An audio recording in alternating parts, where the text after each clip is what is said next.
8월 2일 금요일 하나님께서 저희에게 주신 말씀 함께 나누겠습니다. 열왕기하 18장 13절부터 25절까지의 말씀입니다. 히스기야 왕 제14년에 아수르의 왕 사네립이 올라와서 유다 모든 견고한 성읍들을 쳐서 점령하매 유다의 왕 히스기야가 라기스로 사람을 보내어 아수르 왕에게 이르되 내가 범죄하였나이다. 나를 떠나 돌아가소서. 왕이 내게 지우시는 것을 내가 당하리이다 하였더니 아수르 왕이 곧 은 300달란트와 금 30달란트를 정하여 유다 왕 히스기야에게 내게 한지라. 히스기야가 이에 여호와의 성전과 왕궁 곳간에 있는 은을 다 주었고 또 그때에 유다 왕 히스기야가 여호와의 성전 문의 금과 자기가 모든 기둥에 입힌 금을 벗겨 모두 아수르 왕에게 주었더라. 아수르 왕이 다르단과 랍사리스와 랍사게로 하여 대군을 거느리고 라기스에서부터 예루살렘으로 가서 히스기야 왕을 치게 하매 그들이 예루살렘으로 올라가니라. 그들이 올라가서 윗못 수도 곁 곧 세탁자의 밭에 있는 큰 길에 이르러 서니라. 그들이 왕을 부르매 hil기야의 아들로서 왕궁의 책임자인 엘리야김과 서기관 셈나와 아삽의 아들 사관 요아가 그에게 나가니 랍사게가 그들에게 이르되 너희는 히스기야에게 말하라. 대왕 아수르의 왕의 말씀이 내가 의뢰하는 이 의뢰가 무엇이냐.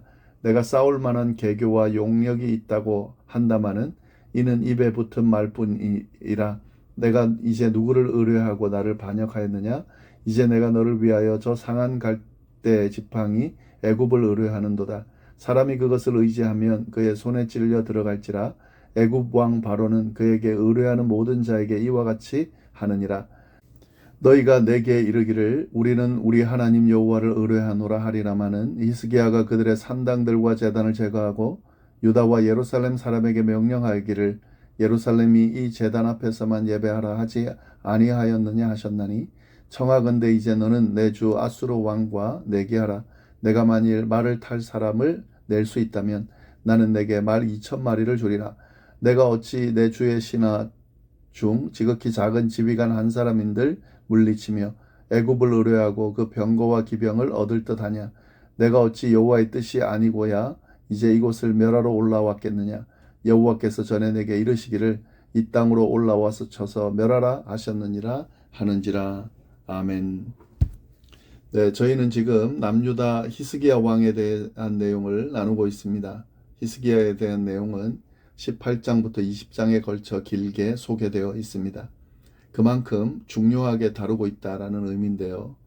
히스기야는 다른 어떤 왕보다 선한 왕으로 평가받는 사람이었습니다. 그는 여호와 보시기에 정직하게 행했는데 다윗의 모든 행위와 같이 정직했다라는 평가를 받습니다. 이스라엘 역사상 가장 선한 왕으로 평가받는 다윗과 같다라는 것은 아주 극찬이 아닐 수 없는데요. 히스기야가 했던 일들을 보면 이런 평가를 받을 만합니다. 그는 산당을 제거하고 여러 우상들을 제거하였는데 이 산당이라는 것은 남유다 왕들이 계속 제거하지 못하고 남겨뒀던 것들인데요. 이것을 깨끗하게 제거했다는 거죠. 히스기야는 하나님을 의지하는 사람이었습니다. 그의 전후 유다 왕들 중에 없다라는 평가를 받을 정도로 그는 하나님을 의지하였습니다. 그는 하나님과 아주 친밀한 관계를 이루면서 하나님과 연합하였고요. 모세를 통해 명령하신 모든 율법을 철저히 지키는 사람이었습니다. 이러한 하나님을 향한 믿음의 태도 때문에 히스기야는 하나님께서 주시는 형통의 축복을 받았습니다. 그러니까 참으로 대단한 왕인 거죠. 그런데 이 히스기야가 대단한 왕은 맞지만요. 그도 평범한 한 인간에 지나지 않았다는 사실을 우리가 잊으면 안 됩니다. 오늘 본문을 보면 아주 연약한 인간적인 모습을 보여주는 히스기야를 우리가 발견할 수 있습니다. 본문의 내용을 한번 보겠습니다. 13절입니다. 히스기야 왕 제14년에 아수르의 왕 사네립이 올라와서 유다 모든 견고한 성읍들을 쳐서 점령하매 아수르가 남유다를 공격해 왔다는 건데요. 북이스라엘의 사마리아 성이 아수르 왕 살만에셀에 의해서 함락당했고 그렇게 함락당한 지 8년이 됐을 때에 이 아수르 왕은 사네립으로 바뀌었습니다. 이 사네립이 유다를 공격해 와서 유다의 모든 견고한 성읍들을 쳐서 점령했다는 거죠. 이때가 히스기야가 남유다의 왕이 된 지 제14년에 일어난 일입니다. 원래 히스기야는 왕이 되고 난 뒤에 강력하게 세력을 확장하는 강대국 아수르를 인정하지 않았습니다. 조공을 바치지 않았습니다. 그런데 아수르는 그러한 남유다의 모습을 보면서도 어떻게 하지 못했습니다.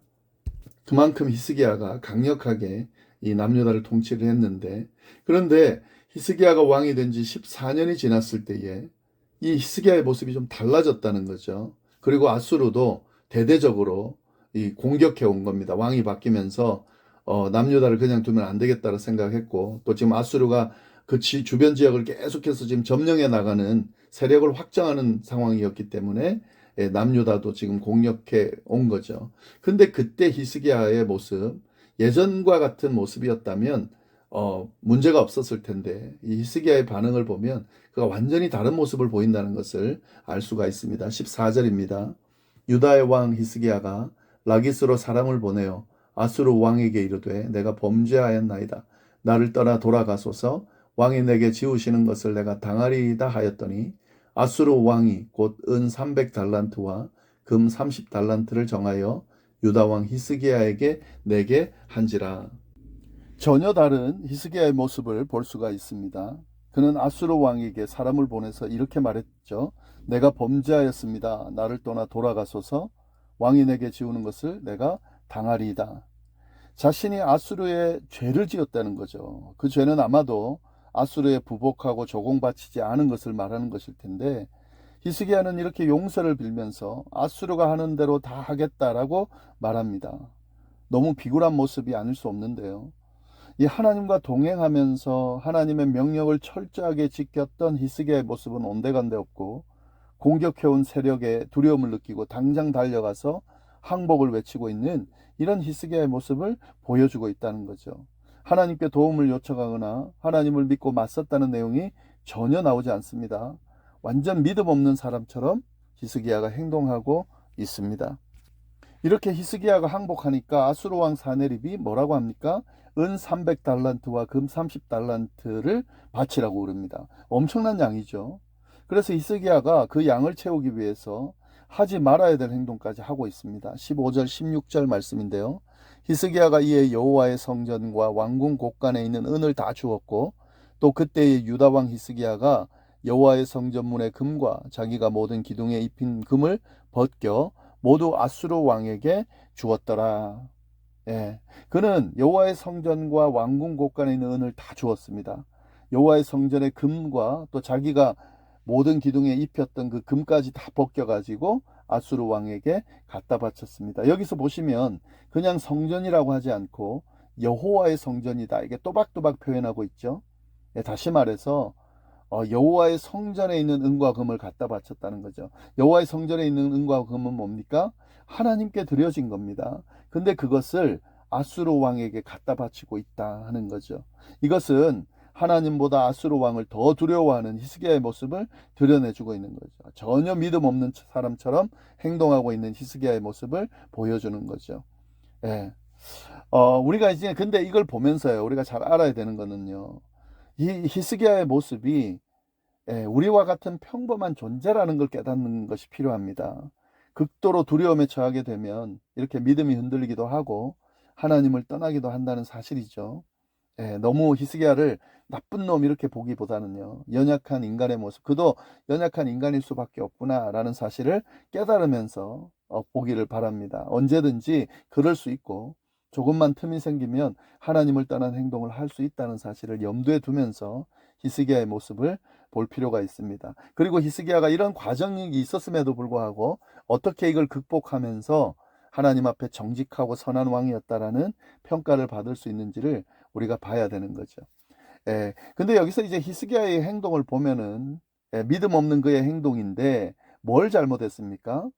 제대로 된 해결책을 붙들지 못했다는 거죠. 그는 하나님보다 다른 것을 더 두려워하면서 그것을 달래려고 하는 행동을 한 거죠. 근데 그것이 절대 해결책이 되지는 못했다는 겁니다. 도리어 이것이 악화되는 결과를 낳게 되는데요. 17절 말씀입니다. 아수르 왕이 다르단과 랍사리스와 랍사게로 하여금 대군을 거느리고 라기스에서부터 예루살렘으로 가서 히스기야 왕을 치게 하매 그들이 예루살렘으로 올라가니라. 그들이 올라가서 윗모 수도 곁 곧 세탁자의 밭에 있는 큰 길에 이르러 서니라. 예, 엄청난 양의 조공을 바쳤죠. 그럼에도 불구하고 아수르 왕 사네립은 예루살렘을 공격했습니다. 고위 군사들 다르단, 랍살리스, 랍사게에게 엄청난 병력을 주면서요. 예루살렘을 치도록 공격하도록 했다는 거죠. 받아먹을 건 다 받아먹었고 히스기야의 바람하고 상관없이 예루살렘을 공격해 온 겁니다. 그러니까 지금 히스기야가 해결책으로 했던 것들은 도리어 상황을 악화시키는, 다 이용당하고 상황도 악화되는 그런 결과를 낳았다는 거죠. 우리가 이 부분을 잘 볼 필요가 있습니다. 그래서 이제 히스기야는 신하들을 보내서 또 똑같이 그렇게 해결하려고 했겠죠. 18절 그들이 왕을 부르매 hil기야의 아들로서 왕궁의 책임자인 엘리야김과 서기관 셈나와 아삽의 아들 사관 요아가 그에게 나갔다.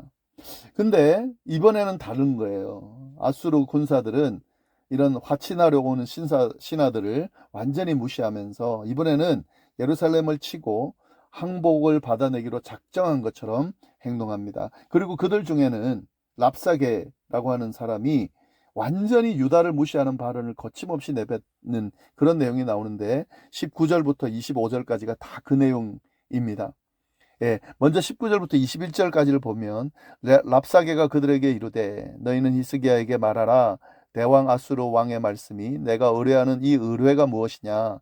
내가 싸울 만한 계교와 용력이 있다고 한다마는 이는 입에 붙은 말뿐이라. 내가 이제 누구를 의뢰하고 나를 반역하였느냐. 이제 내가 너를 위하여 저 상한 갈대 지팡이 애굽을 의뢰하도다. 사람이 그것을 의지하면 그의 손에 찔려 들어갈지라. 애굽의 왕 바로는 그에게 의뢰하는 모든 자에게 이와 같이 하느니라. 히스기야를 향해서 뭐라고 하고 있습니까? 도대체 뭘 믿고 엄청나게 크신 아수르 왕에게 덤비냐 하는 거죠. 뭐 별거 가진 것도 없으면서 이렇게 덤비냐 하는 거죠.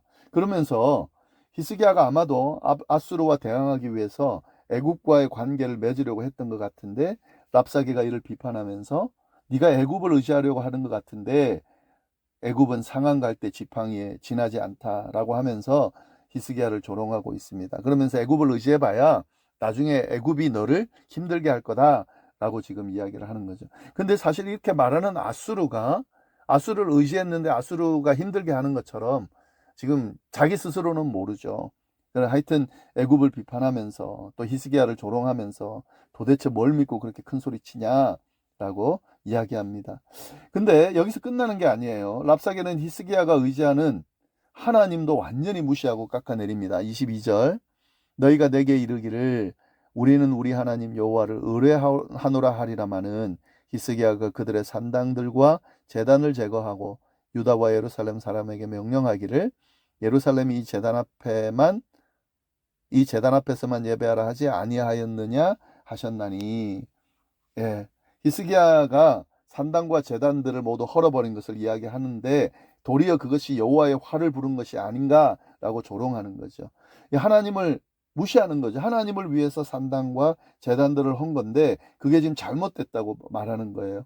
산당을 제거하고 예루살렘의 제단 앞에서 하나님만 예배하라라고 그래서 그렇게 한 건데 그게 잘못됐다라고 지금 하는 겁니다.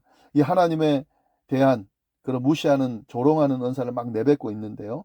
23절 24절에 더 아나무니입니다. 정하건대 이제 너는 내 주 아수르 왕과 내기하라. 내가 만일 말을 탈 사람을 낼 수 있다면 나는 내게 말 2,000마리를 주리라.